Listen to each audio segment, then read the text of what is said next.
Hi ವಿದ್ಯಾರ್ಥಿಗಳೇ, ಇವತ್ತಿನ ಒಂದು ವಿಡಿಯೋದಲ್ಲಿ ಮೋಸ್ಟ್ ಇಂಪಾರ್ಟೆಂಟ್ 20 ದಿನದಲ್ಲಿ ಮಾರ್ಚ್ 1ಕ್ಕೆ ದ್ವಿತೀಯ PUC ಪರೀಕ್ಷೆಗಳು ಸ್ಟಾರ್ಟ್ ಆಗುತ್ತೆ. ಇನ್ನು ಸರಿಯಾಗಿ ನಿಮಗೆ 22 ದಿನಗಳ ಕಾಲ ನಿಮಗೆ ಅವಕಾಶಗಳಿದೆ. ಆ 22 ದಿನದಲ್ಲಿ ನೀವು ಹೇಗೆ ಓದಬೇಕು, ಯಾವ ರೀತಿ ಓದಿದರೆ ನೀವು ಟಾಪ್ ಆಗಿ ಬರ್ತೀರಿ ಅನ್ನೋ ಒಂದು ವಿಡಿಯೋ ಆಲ್ರೆಡಿ ಬಿಟ್ಟಿದ್ದೇನೆ.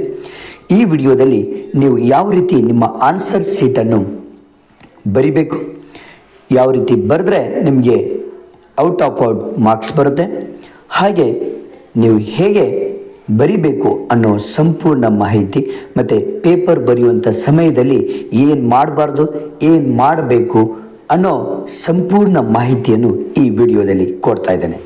ಶುರು ಮಾಡೋಣ ಬನ್ನಿ ಫ್ರೆಂಡ್ಸ್. ಹಲೋ ವಿದ್ಯಾರ್ಥಿಗಳೇ, ಇವತ್ತಿನ ಒಂದು ವಿಡಿಯೋದಲ್ಲಿ ನೀವು ಮೊಟ್ಟ ಮೊದಲು ಮಾರ್ಚ್ 1ರಿಂದ ನಿಮ್ಮ ದ್ವಿತೀಯ PUC ಪರೀಕ್ಷೆ ಸ್ಟಾರ್ಟ್ ಆಗುತ್ತೆ.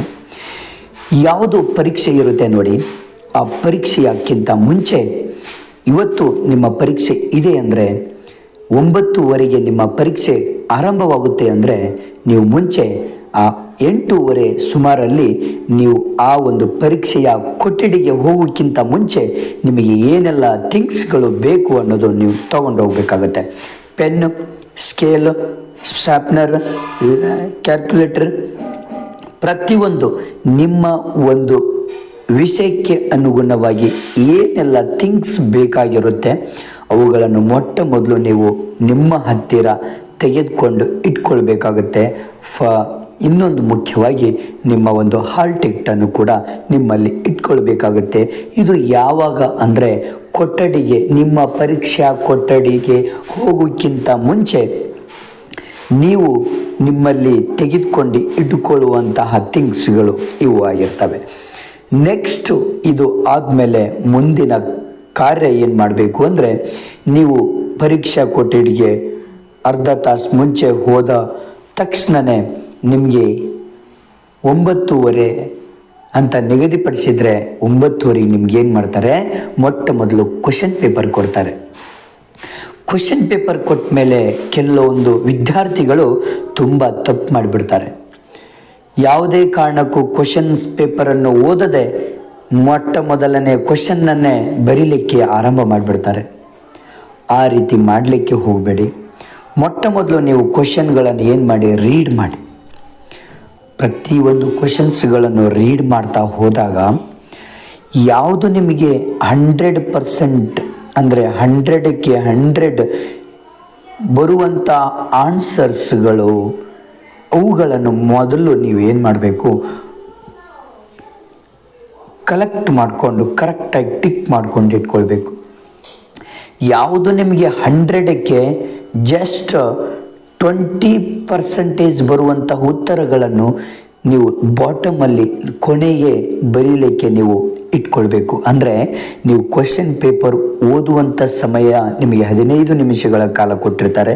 ಅದೇ 15 ನಿಮಿಷಗಳಲ್ಲಿ ನೀವು ಯಾವ ಕ್ವಶನ್ಸ್ಗಳನ್ನು ಮೊದಲು ಬರಿಬೇಕು, ಯಾವ ಕ್ವಶನ್ಸ್ಗಳನ್ನು ಲಾಸ್ಟಿಗೆ ಬರಿಬೇಕು, ಯಾವ ಕ್ವಶನ್ಸ್ಗಳನ್ನು ಮಿಡಲ್ ಬರಿಬೇಕು ಅನ್ನೋ ಸಂಪೂರ್ಣ ಮಾಹಿತಿಯನ್ನು ನೀವು ಕಲೆ ಹಾಕ್ಕೊಳ್ಬೇಕು. ಅಂದರೆ ನೀವು ಕ್ವಶನ್ ಪೇಪರನ್ನು ಸಂಪೂರ್ಣವಾಗಿ ಬಿಡಿಸ್ಲಿಕ್ಕೆ ಹೋಗಬೇಕು, ನೀವು ಓದಬೇಕಾಗುತ್ತೆ. ಓಕೆ, ಈ ಒಂದು ಸ್ಟೆಪ್ ಆದಮೇಲೆ ನೆಕ್ಸ್ಟ್ ಸ್ಟೆಪ್ ಯಾವುದು ಅಂದರೆ, ನೀವು ನಿಮ್ಮ ಒಂದು ಪರೀಕ್ಷಾ ಕೊಠಡಿಗೆ ಎಂತಹ ಪೆನ್ನನ್ನು ತೆಗೆದುಕೊಂಡು ಹೋಗಬೇಕು ಅಂದರೆ, ಇಲ್ಲಿ ತುಂಬ ವೇಟ್ಲೆಸ್ ಇರುವಂತಹ ಪೆನ್ನನ್ನು ನೀವು ಯೂಸ್ ಮಾಡಲಿಕ್ಕೆ ಹೋಗಬೇಕು. ಯಾಕಂದರೆ ಯಾವುದೇ ರೀತಿ ನೀವು ವೇಟ್ ಇರುವಂತಹ ಪೆನ್ನನ್ನು ಯೂಸ್ ಮಾಡೋದ್ರಿಂದ ನಿಮ್ಮ ಹ್ಯಾಂಡ್ ರೈಟಿಂಗು ಸ್ಪೀಡಾಗಿ ಹೋಗೋದಿಲ್ಲ. ಹಾಗಾಗಿ ನೀವು ಇಂತಹ ಪೆನ್ನುಗಳನ್ನು ತೆಗೆದುಕೊಂಡು ಹೋಗೋದ್ರಿಂದ ತುಂಬ ಯೂಸ್ ಆಗುತ್ತೆ. 5 ರೂಪಾಯಿ ಪೆನ್ನುಗಳೇ ನಿಮಗೆ ತುಂಬ ಬೆನಿಫಿಟ್ ಆಗುತ್ತೆ.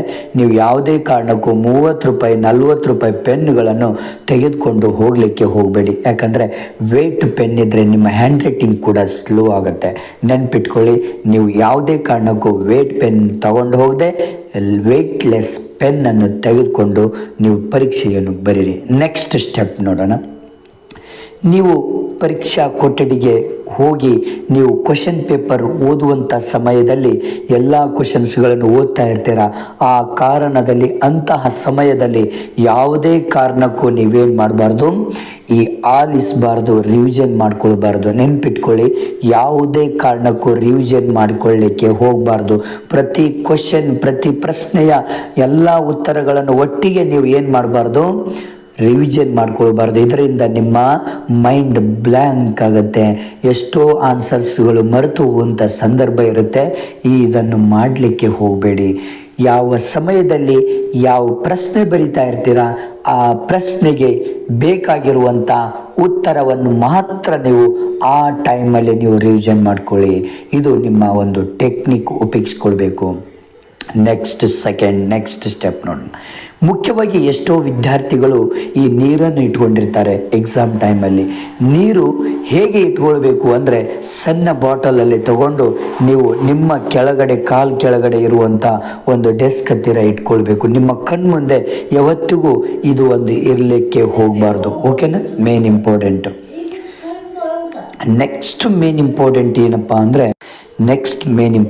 ನಿಮ್ಮ ಹ್ಯಾಂಡ್ ರೈಟಿಂಗ್ ಮೇನ್ ಇಂಪಾರ್ಟೆಂಟ್ ಇರುತ್ತೆ. ಯಾವುದೇ ಒಂದು ಪರೀಕ್ಷೆಗೆ ಹೋಗಿ ನಿಮ್ಮ ಒಂದು ಅಂಕಗಳು ಕರೆಕ್ಟಾಗಿ ಸರಿಯಾದ ರೀತಿಯಲ್ಲಿ ಸಿಗಬೇಕು ಅಂದರೆ ನಿಮ್ಮ ಒಂದು ಹ್ಯಾಂಡ್ ರೈಟಿಂಗ್ ತುಂಬ ಇಂಪಾರ್ಟೆಂಟ್ ಇರುತ್ತೆ. ನೀವು ಫಸ್ಟ್ ಸ್ಟಾರ್ಟಿಂಗಿಂದ ಕೊನೆವರೆಗೂ ಕೂಡ ನಿಮ್ಮ ಹ್ಯಾಂಡ್ ರೈಟಿಂಗ್ ಸೇಮ್ ಆಗಿರಬೇಕು. ಕರೆಕ್ಟಾಗಿ ತುಂಬ ಚಂದವಾಗಿ ನೀವು ಬರೀಬೇಕಾಗುತ್ತೆ. ಆಗ ನಿಮ್ಮ ಅಂಕಗಳು ತುಂಬ ಚೆನ್ನಾಗಿ ಬರ್ತವೆ. ಇದು ಏಕೆ ಕೊಟ್ಟಿದ್ದೀನಿ ಅಂದರೆ, ನಿಮ್ಮ ಎಷ್ಟೋ ವಿದ್ಯಾರ್ಥಿಗಳು ಆನ್ಸರ್ ಶೀಟ್ ಹೇಗೆ ಉಪಯೋಗಿಸ್ಕೊಳ್ಬೇಕು, ಯಾವ ರೀತಿ ಬರೀಬೇಕು ಅನ್ನೋ ಒಂದು ಕಲ್ಪನೆ ಇರೋದಿಲ್ಲ. ನೀವು ಮೊಟ್ಟ ಮೊದಲು ಬರೆಯುವಂತಹ ಒಂದು ಮೆಥಡ್ ಇರುತ್ತೆ, ಆ ಮೆಥಡನ್ನು ಫಾಲೋ ಮಾಡಬೇಕು. ಆಲ್ರೆಡಿ ಇತ್ತೀಚಿನ ದಿನಗಳಲ್ಲಿ ನಿಮ್ಮ ಬೋರ್ಡ್ ಪರೀಕ್ಷೆಯಲ್ಲಿ ಈ ರೀತಿ ಒಂದು ಪ್ಯಾಟರ್ನ್, ಈ ರೀತಿ ಆನ್ಸರ್ ಶೀಟನ್ನು ಕೊಟ್ಟಿರ್ತಾರೆ. ಇಲ್ಲಿ ಮೇನ್ ಇಂಪಾರ್ಟೆಂಟ್ ಆಗಿ ನೀವು ಹೊರಗಿನ ಸೈಡಲ್ಲಿ ಫಸ್ಟ್ ರೋಮನ್ ಅಂದರೆ ನೀವು ಯಾವ ರೋಮನ್ನಲ್ಲಿ ಯಾವ ಪ್ರಶ್ನೆಗಳನ್ನು ಬರೀತಾ ಇದ್ದೀರಾ ಅನ್ನೋದು ಮೇನ್ ಇಂಪಾರ್ಟೆಂಟು. ಮೊದಲನೆಯ ಒಂದು ರೋಮನ್ನಲ್ಲಿ ನೀವು ಬರೀತಾ ಇದ್ದರೆ ಎಷ್ಟನೇ ಕ್ವಶನ್ ಬರೀತಾ ಇದ್ದೀರಿ ಅಂದರೆ, ಉದಾಹರಣೆಗೆ ನಿಮಗೆ 1ನೇ ಕ್ವಶನ್ ಬರೋದಿಲ್ಲ, 2ನೇ ಕ್ವಶನ್ ತುಂಬ ಈಸಿ ಇರುತ್ತೆ, 2ನೇ ಕ್ವಶನ್ ಬರೀತೀರಾ. 2 ಅಂತ ಇಲ್ಲಿ ಕಡ್ಡಾಯವಾಗಿ ಈ ಮಾರ್ಜಿನ್ ಮಧ್ಯದಲ್ಲಿ ಹಾಕಬೇಕು. ಇಲ್ಲಿ ರೋಮನ್ ಯಾವಾಗಲೂ ಈ ಮಾರ್ಜಿನ್ ಹೊರಗಡೆ ಹಾಕಬೇಕು. ಇದು ನಿಮ್ಮ ಮೆಥಡ್. ಅಂದರೆ ಈ ಒಂದು ಆನ್ಸರ್ ಶೀಟಲ್ಲಿ ಮೊಟ್ಟ ಮೊದಲನೇ ಪೇಜಲ್ಲಿ ಯಾವತ್ತಿಗೂ ನಿಮಗೆ ತುಂಬ ಪರ್ಫೆಕ್ಟಾಗಿ ಬರುವಂಥ ಉತ್ತರಗಳನ್ನೇ ಈ ಪೇಜಲ್ಲಿ ಬರೆಯುವಂಥದ್ದು. ನೆಕ್ಸ್ಟ್ ಇಲ್ಲಿ ಬರೆದಂತಹ ಪ್ರತಿಯೊಂದು ಆನ್ಸರ್ ಶೀಟ್ ಕ್ವಶನ್ಸ್ಗಳನ್ನು ನೀವೇನು ಮಾಡಬೇಕು, ಫಸ್ಟ್ ರೋಮನ್ನಲ್ಲಿ ನೀವು ಬರಿಬೇಕಾದ್ರೆ 2ನೇ ಕ್ವಶನ್ ಬರಿತಾ ಇದ್ದೀರಾ.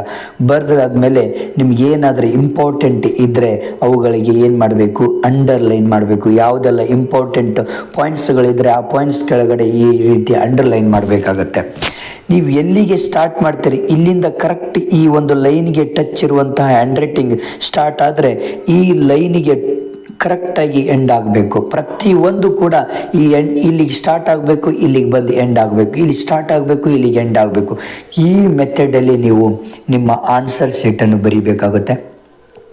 ಮತ್ತು first and second page, third page, fourth page ಪ್ರತಿಯೊಂದು ನಿಮಗೆ ಪರ್ಫೆಕ್ಟ್ ಬರುವಂತಹ ಆನ್ಸರ್ಸ್ಗಳನ್ನು ಬರಿತಾ ಕೊನೆಗೆ ನೀವು ಕೊನೆಯ ಒಂದು 2-3 ಪೇಜಲ್ಲಿ ನೀವೇನು ಮಾಡಬೇಕು ಅಂದರೆ, ನಿಮಗೆ ಬರದೇ ಇರುವಂತಹ ಒಂದು 50-50 ಬರುವಂತಹ ಒಂದು ಆನ್ಸರ್ಸನ್ನು ನೀವು ಕೊನೆಗೆ ಇಟ್ಕೊಳ್ಬೇಕು.